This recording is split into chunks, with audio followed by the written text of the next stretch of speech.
नमस्कार दोस्तों, अस्सलामु अलैकुम। मैं आबिद अली, आपके अपने यूट्यूब चैनल एजुकेशन चैनल पे आप सभी का स्वागत है। आप सभी का बहुत बहुत धन्यवाद। दोस्तों, हमने कल पढ़ा था विष्णोई संप्रदाय, जसनाथी संप्रदाय और निष्कलंक संप्रदाय। अब उससे आगे है लालदासी संप्रदाय।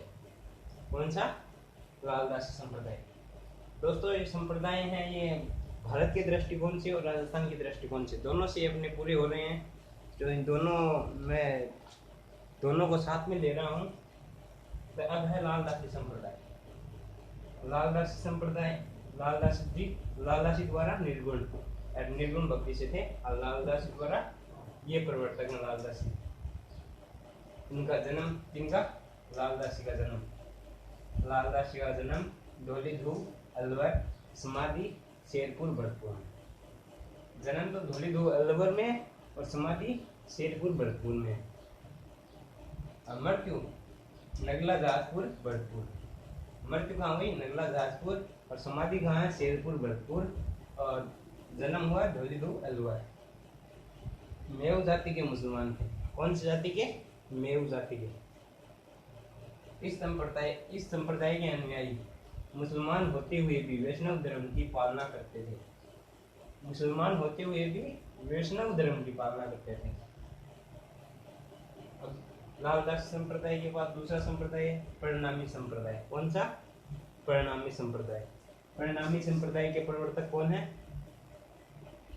प्राणनाथ जी। कौन है? प्राणनाथ जी। प्रमुख पीठ पन्ना शहर एमपी में है। प्रमुख पीठ कहाँ है? पन्ना शहर एमपी में है। एमपी बोले तो मध्य प्रदेश। और राजस्थान में प्रमुख पीठ कहाँ है? जयपुर में। परिणामी संप्रदाय के बारे में ज्यादा नहीं है, ये याद रखना। प्रमुख पीठ पन्ना शहर एमपी और राजस्थान में प्रमुख पीठ जयपुर में है।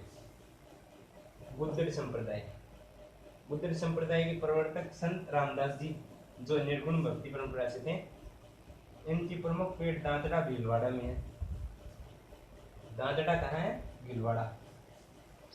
कौन से? बुद्धड़ संप्रदाय के प्रवर्तक कौन है? संत रामदास जी। संत रामदास जी बुद्धड़ संप्रदाय के प्रवर्तक हैं। निर्गुण भक्ति परंपरा से थे। प्रमुख पीठ दांतड़ा भीलवाड़ा। दोस्तों, आप एक बार इसका स्क्रीनशॉट लीजिए, फिर आगे चलते हैं। हाँ दोस्तों, अब देखिए आगे एक संप्रदाय और है चरणदासी संप्रदाय। कौन सा? चरणदासी संप्रदाय। इसकी मुख्य विशेषता ये है कि ये निर्गुण और सगुण दोनों में मिश्रित था। क्या है इसकी मुख्य विशेषता इसकी? ये निर्गुण और सगुण में दोनों में मिश्रित था। इसके प्रवर्तक चरणदास जी, वर्तमान पीठ दिल्ली में है। इस संप्रदाय में पीले वस्त्र धारण करते हैं। चरणदास जी की दो शिष्या थी, एक सहजोबाई और एक दयाबाई। सहजोबाई है, वो ग्रंथ है इसके दो। कौन से? एक का नाम है 16 तिथि। दूसरे का नाम है सहज प्रकाश। और ये दो दयाबाई है ना, दयाबाई कौन है? चरणदास जी की शिष्या। शिष्य नहीं है, शिष्या दयाबाई। इसके भी दो ग्रंथ हैं। पहला ग्रंथ है दयाबोध, दूसरा ग्रंथ है विनय मलिक। चरणदासी संप्रदाय के निर्गुण व सगुण दोनों मिश्रित हैं। प्रवर्तक चरणदास जी हैं। वर्तमान पीठ दिल्ली में है। इस संप्रदाय में पीले वस्त्र धारण करते हैं। कैसे वस्त्र? पीले वस्त्र। वर्तमान पीठ ये याद रखना दिल्ली में। और इसके प्रवर्तक और कौन सी संप्रदाय? मैन ये है, ये सगुण और निर्गुण दोनों में मिश्रित है। इसकी दो शिष्या थी। किसकी? चरणदास जी की, सहजोबाई और दयाबाई। दोनों ने दो ग्रंथ लिखे हैं। 16 तिथि, सहज प्रकाश, दयाबोध, विनय मलिक। अब दोस्तों हम बात करते हैं और जो संत हैं, 2-4 संत और रहे हुए हैं। उनमें से एक है नामदेव। कौन सा है? नामदेव।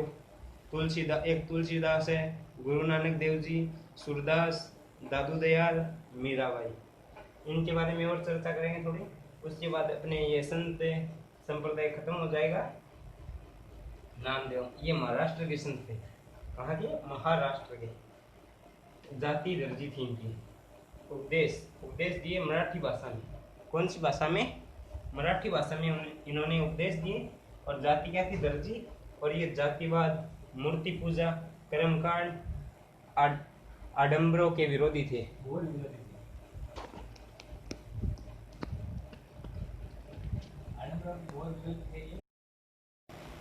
क्या थे? राम के उपासक। तुलसीदास ये राम के उपासक थे। इन्होंने रामचरितमानस, हनुमान चालीसा, गीतावली, रत्नावली, विनय पत्रिका आदि की रचना की। किसने की? तुलसीदास ने। ये राम के उपासक थे। इन्होंने रामचरितमानस, हनुमान चालीसा और गीतावली और रत्नावली, विनय पत्रिका आदि की रचना की। दूसरे हैं गुरु नानक देव जी। गुरु नानक देव जी सिख धर्म के संस्थापक थे। कौन थे गुरु नानक देव जी? सिख धर्म के संस्थापक थे। इनके पिता का नाम था कालू मेहता और इनकी एक बहन थी नानकी। इनका जन्म स्थान ननकाना साहिब कहलाता है। जन्म स्थान है ना, वो ननकाना साहिब कहलाता है। अब पूछ लेंगे एग्जाम में क्वेश्चन आ जाएगा, गुरु नानक देव जी का जन्म स्थान क्या कहलाता है? तो क्या है? ननकाना साहिब। शिष्य मर्दाना। शिष्य कौन थे? मर्दाना। और उपदेश पंजाबी व गुरुमुखी में दिया। पंजाबी और गुरुमुखी में उपदेश किसने दिया? गुरु नानक देव जी ने। यह सूरदास जी। कौन है? सूरदास जी। इनके शिष्य थे वल्लभाचार्य। कौन थे? वल्लभाचार्य। कृष्ण भक्ति, इन्होंने कृष्ण भक्ति पर जोर दिया। किसने? सूरदास जी ने कृष्ण भक्ति पर जोर दिया तथा दो ग्रंथ की रचना की। पहला ग्रंथ है सुरसागर तथा दूसरा है सुर सारावली। कौन सा ग्रंथ है? एक तो सुरसागर और दूसरा है सुर सारावली। दोस्तों आप एक बार स्क्रीनशॉट लीजिए, फिर हम आगे चलते हैं।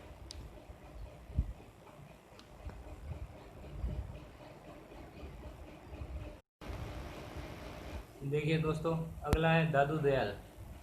दादू दयाल इनके शिष्य सुंदरदास व रजऊ। शिष्य कौन थे? दादू दयाल के शिष्य कौन थे? सुंदरदास व रजऊ, दो शिष्य थे। अब दोस्तों है मीराबाई। मीराबाई जन्म 1499 से 1546। राठौड़ वंश की राजकुमारी। राठौड़ वंश की राजकुमारी, सिसोदिया वंश की महारानी। सिसोदिया वंश की महारानी। जन्म कुड़की नागौर। पिता रतन सिंह और पति भोजराज। कृष्ण भक्ति पर जोर दिया। कौन? मीराबाई। मीराबाई का जन्म 1499 से 1546। राठौड़ वंश की राजकुमारी। अब क्वेश्चन आ जाएगा, मीराबाई राठौड़ वंश की थी या मीराबाई राजकुमारी थी? सिसोदिया वंश, राठौड़ वंश, इन दोनों इनमें से कोई नहीं। ऐसे एग्जामिनर कैसे भी क्वेश्चन बना सकता है, ऐसे याद ध्यान में रखना है। मीराबाई राठौड़ वंश की राजकुमारी थी, सिसोदिया वंश की महारानी थी। राठौड़ वंश की राजकुमारी और सिसोदिया वंश की महारानी। जन्म कुड़की नागौर में। कुड़की कहाँ है? जन्म हुआ कुड़की में। कुड़की कहाँ है? नागौर में। पिता रतन सिंह और पति भोजराज। कृष्ण भक्ति पर जोर दिया। मीरा के अनुयायी ने दासी संप्रदाय स्थापित किया। बुद्ध और मीरा संसार को दुखपूर्ण मानते थे। मतलब वे संसार को सुखी नहीं मानते थे, वे मानते थे कि संसार दुखपूर्ण है। और इन्होंने राग गोविंद, राग सोरठ तथा मीरा पदावली की रचना की। किसकी?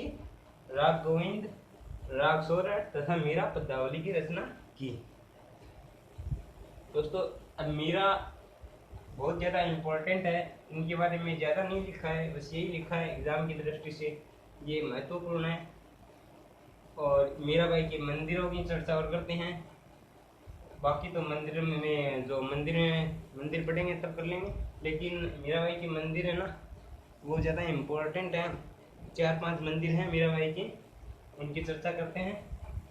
फिर हमारा ये टॉपिक ख़त्म हो जाएगा और फिर नया टॉपिक आएगा सूफी आंदोलन।